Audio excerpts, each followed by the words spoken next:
Olá, sejam bem-vindos ao canal Estudos da Doutrina Espírita. Estamos estudando a obra kardeciana, iniciando pelo Livro dos Espíritos.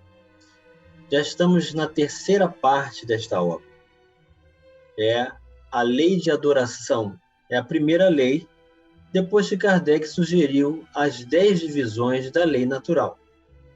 Hoje vamos dar continuidade, portanto, a segunda parte do vídeo que iniciamos anteriormente. Acompanhe comigo. Vida contemplativa. Faz parte da lei de adoração, um dos tópicos desta lei. Tem perante Deus algum mérito os que se consagram à vida contemplativa, uma vez que nenhum mal fazem e só em Deus pensam? Ou seja, aquela vida de adoração sem ação, somente pelo coração, pelo pensamento, a adoração sem ações. O que os Espíritos respondem sobre isso?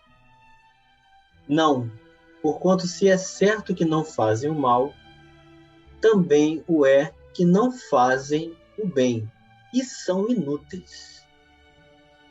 Demais, não fazer o bem já é um mal. Deus quer que o homem pense nele, mas não quer que só nele pense, pois que lhe impôs deveres a cumprir na terra. Quem passa todo o tempo na meditação e na contemplação, nada faz de meritório aos olhos de Deus, porque vive uma vida toda pessoal e inútil à humanidade. E Deus lhe pedirá contas do bem que não houver feito. E aí ele sugere retornarmos à questão 640. Então aqui está bem claro que o isolamento, o enclausuramento, fugindo da sociedade para viver uma vida somente de orações, de pronunciamento, de rezas, de práticas verbais, sem uma atitude, sem uma conotação com as ações sociais, segundo os Espíritos, é algo de estagnação. O próximo item desse capítulo de adoração é a prece. A questão 658. Agrada a Deus a prece? Qual é a diferença da prece para a reza? Fazer uma prece e rezar é a mesma coisa? Rezar é quando nós maquinalmente repetimos palavras sem obrigatoriamente ter o coração em comunhão com o que estamos falando. Repetimos algo pronto. A prece é uma conversa íntima com o mais alto, com os potenciais do amor de Deus, com o próprio Criador. Então, nós elaboramos as palavras, elaboramos recursos, associamos o sentimento. E os Espíritos respondem: a prece é sempre agradável a Deus, quando ditada pelo coração, pois para ele a intenção é tudo. Às vezes nós não temos boas palavras para elaborar uma prece, não importa. É a intenção, é o desejo de querer entrar em comunhão com Deus é que estabelece essa conexão com o mais alto. Assim, preferível lhe é a prece do íntimo à prece lida. Por muito bela que seja, se for lida mais com os lábios do que com o coração. Agrada-lhe a prece, quando dita com fé, com fervor e sinceridade. Mas não creais que o toque, a do homem fútil, orgulhoso e egoísta, a menos que signifique, em sua parte, um ato sincero de arrependimento e de verdadeira humildade. Então nós até podemos ler uma prece pronta, mas desde que estabeleçamos comunhão com o coração, buscando sentir o significado das palavras que estamos proferindo. E aí a alma terá participação. Porque só proferir com os lábios uma prece, que aí deixa de ser prece, passa a ser reza. Nós vamos ler simplesmente entoando exteriormente um brilho falso, sem a conotação da intimidade. Isso não tem repercussão vibratória, de energia, de conexão com o Pai Celestial. Então, essa é a diferença de pronunciar com os lábios e pronunciar com o coração e com os lábios. 659. Qual o caráter geral da prece? A prece é um ato de adoração. Orar a Deus é pensar nele, é aproximar-se dele, é pôr-se em comunicação com ele. As três coisas podemos propor-nos por meio da prece: louvar, pedir e agradecer. Então, quando louvamos, estamos exaltando a superioridade de Deus, reconhecendo a magnitude, o potencial, a excelência sublime do Pai Celestial, o Criador. Quando pedimos, estamos sendo aqueles filhos necessitados de luz, rogando ao Pai recursos. E quando agradecemos, estamos sendo gratos por Ele ter nos dado todos os recursos e condições favoráveis para o nosso crescimento espiritual. Isso nos dá muita força, é uma energia saudável, é uma recuperação do ânimo, é uma prática que todos nós devemos desenvolver a todo momento. Sempre que pudermos, onde quer que estejamos, nós podemos estar em estado de prece. Questão 660. A prece torna melhor o homem? Sim, porquanto aquele que ora com fervor e confiança se faz mais forte contra as tentações do mal e Deus lhe envia bons espíritos para assisti-lo. É este um socorro que jamais se lhe recusa, quando pedido com sinceridade. Então, esse hábito de orar, de fazer prece, é a permanência dos nossos espíritos com o ideal superior do amor de Jesus. Isso nos dá fervor, confiança, fortaleza, para que nos momentos de adversidade nós possamos ter tranquilidade para tirar proveito dos ensinamentos que Deus permite chegue a cada um de nós. Então, nunca é demais manter-se nessa conexão, nessa permanência. Subpergunta A. Como é que certas pessoas que oram muito são, não obstante, de mau caráter, ciosas, que separam as pessoas umas das outras, fazem divisão, preferências, invejosas, impertinentes, carentes de benevolência e de indulgência, e até algumas vezes viciosas? O essencial não é orar muito, mas orar bem. Essas pessoas supõem que todo o mérito está na longura da prece e fecham os olhos para os seus próprios defeitos. Fazem da prece uma ocupação, um emprego de tempo. Nunca, porém, o estudo de si mesmos. A ineficácia em tais casos não é do remédio, e sim da maneira por que o aplica. Aqui cabe relatar uma situação que nós passamos particularmente num funeral do nosso querido avô, quando desencarnou. Uma pessoa se aproximou da família para solicitar se ele poderia fazer a oração na hora do funeral. E ficamos sabendo depois que essa pessoa tinha sido aceita pelo nosso próprio irmão. Então eu fui até a pessoa e disse: meu irmão, muito obrigado pela sua solicitude, mas nós já temos a pessoa que vai realizar a prece.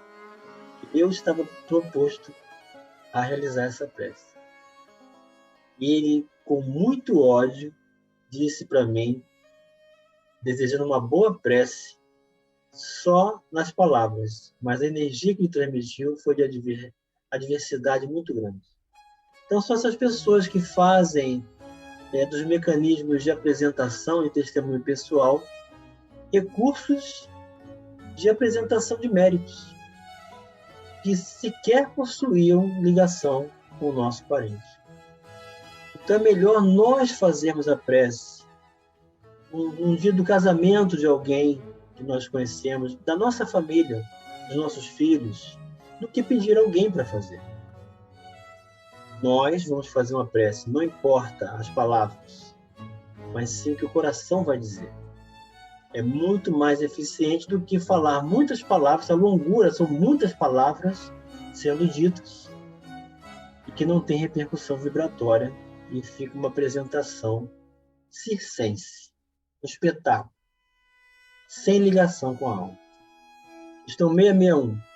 Poderemos utilmente pedir a Deus que perdoe as nossas faltas? Deus sabe discernir o bem do mal. A prece não esconde as faltas. Aquele que a Deus pede perdão de suas faltas só obtém mudando do proceder. As boas ações são a melhor prece. Por isso que os atos valem mais que as palavras. Questão 662. Pode-se, com utilidade, orar por outrem? Nós podemos fazer uma prece para alguém, pedir alguma coisa para alguém. Esse alguém pode ser encarnado ou desencarnado. O espírito de quem ora atua pela sua vontade de praticar o bem. Atrai a si, mediante a prece, os bons espíritos. E esse se associa ao bem que deseja fazer. Então a gente ora, pede a Deus. Os espíritos superiores captam a nossa prece. Eles levam esses recursos até o Pai Celestial.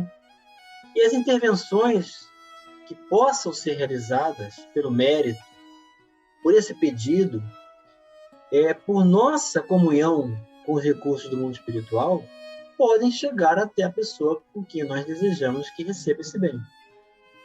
Kardec vem trazer a sua contribuição. O pensamento e a vontade representam em nós um poder de ação que alcançam muito além dos limites da nossa esfera corporal. A prece que façamos por outrem é um ato dessa vontade.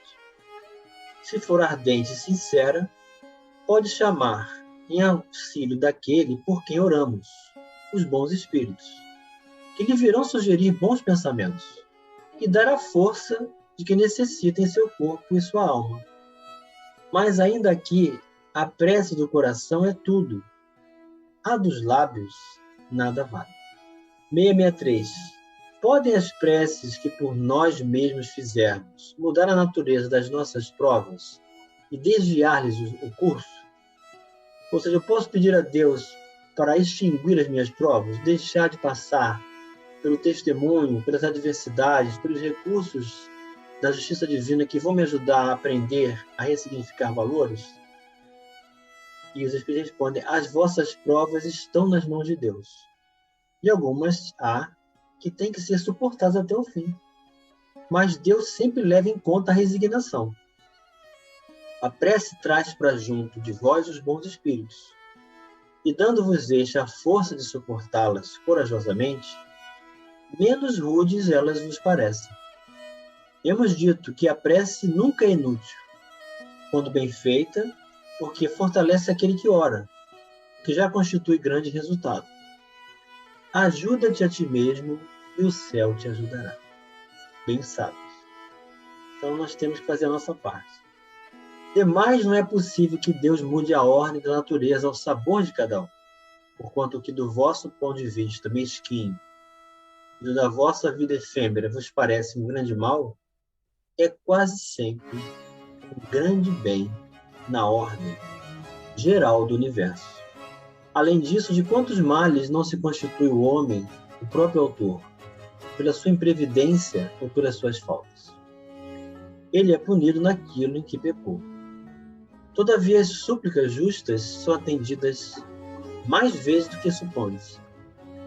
Julgais de ordinário que Deus não vos ouviu porque não fez a vosso favor um milagre, enquanto que vos assiste por meios tão naturais que vos parece obra do acaso ou da força das coisas? Muitas vezes, também as mais das vezes mesmo, ele vos sugere a ideia que vos fará sair da dificuldade pelo vosso próprio esforço. Então é sempre um aprendizado. Tudo que Deus permite que chegue até nós, nós temos que ser gratos, porque é sempre melhor para nós. 664. Será útil que oremos pelos mortos ou pelos espíritos sofredores? E nesse caso, como lhes podem as nossas preces proporcionar alívio e abreviar os sofrimentos? Têm elas o poder de abrandar a justiça de Deus? As religiões humanas condenam a oração para os desencarnados, mas o Espiritismo nos ensina que são pessoas que estão vivas e que merecem o nosso bom pensamento, o nosso pedido de oração e intervenção à sua recuperação. A prece não pode ter por efeito mudar os desígnios de Deus, mas a alma por quem se ora experimenta alívio, porque recebe assim um testemunho do interesse que inspira aquele que por ela pede, e também porque o desgraçado sente sempre um refrigério, quando encontra almas caridosas que se compadecem de suas dores. Por outro lado, mediante a prece, aquele que ora concita o desgraçado ao arrependimento e ao desejo de fazer o que é necessário para ser feliz. Nesse sentido é que ele pode abreviar a pena. Se por sua parte ele secunda a prece com a boa vontade. O desejo de melhorar-se, despertado pela prece, atrai para junto do espírito sofredor espíritos melhores, que o vão esclarecer, consolar e dar-lhe esperança. Jesus orava pelas ovelhas desgarradas, mostrando-vos desse modo que culpado vos tornaríeis se não fizesse o mesmo pelos que mais necessitais das vossas preces. Então, oremos por aqueles que amamos, oremos por aqueles que se colocam como nossos adversários, oremos por aqueles que estão no nosso caminho, dentro do nosso próprio lar, aqueles que estão desencarnados. Todos podem receber pedidos de oração e intervenção da condição do amor divino para todos nós. 665. O que se deve pensar da opinião dos que rejeitam a prece em favor dos mortos, por não se achar prescrito no Evangelho? Aos homens disse o Cristo: amai-vos uns aos outros. Esta recomendação contém a de empregar o homem todos os meios possíveis para testemunhar aos outros homens a afeição, sem haver entrado em minúcias quanto à maneira de atingir ele esse fim. Se é certo que nada pode fazer que o Criador, imagem da justiça perfeita, deixe de aplicá-la a todas as ações do Espírito, não menos certo é que a prece que lhe dirigis por aquele que vos inspira, a afeição constitui, para este, um testemunho de que dele vos lembrais. Testemunho que forçosamente contribuirá para lhe suavizar os sofrimentos e consolar. Desde que ele manifeste o mais ligeiro arrependimento, mas só então é socorrido. Nunca, porém, será deixado na ignorância de que uma alma simpática com ele se ocupou. Ao contrário, será deixado na doce crença de que a intercessão dessa alma lhe foi útil. Daí resulta necessariamente de sua parte um sentimento de gratidão e afeto pelo que deu essa prova de amizade ou de piedade. Em consequência, crescerá num e noutro, reciprocamente, o amor que o Cristo recomendava aos homens. Ambos, pois, se fizeram assim obedientes à lei de amor, de união de todos os seres, lei divina de que resultará a unidade, objetivo e finalidade do Espírito. Aqui é uma observação que essa resposta foi dada ao Sr. Monod, que é espírito, pastor protestante em Paris, morto em 1856. A resposta anterior, do número 664, é do Espírito São Luís. E para finalizar, pode-se orar aos espíritos? Pode-se orar aos bons espíritos, como sendo os mensageiros de Deus e os executores de suas vontades. O poder deles, porém, está em relação com a superioridade que têm alcançado e dimana sempre do Senhor de todas as coisas, sem cuja permissão nada se faz.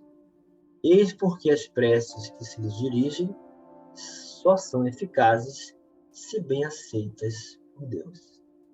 Então, nessa parte da lei de adoração, nós entendemos que a prece, feita pelo coração, é a melhor, por nós mesmos, conversando com Deus, comungando com a luz divina como alimento para as nossas vidas. Podemos pedir, podemos adorar e podemos agradecer. Orar por aqueles que desencarnaram. Orar por todos. Orar por nós mesmos. Orar para pedirmos forças. Podemos ver uma prece pronta, desde que o coração faça parte. Vamos adquirir esse hábito, que é sempre acréscimo de fortaleza moral, de luz e de entendimento e comunhão com os bons espíritos, que nos fortalecem para o bem de sempre. Um grande abraço e até o próximo vídeo.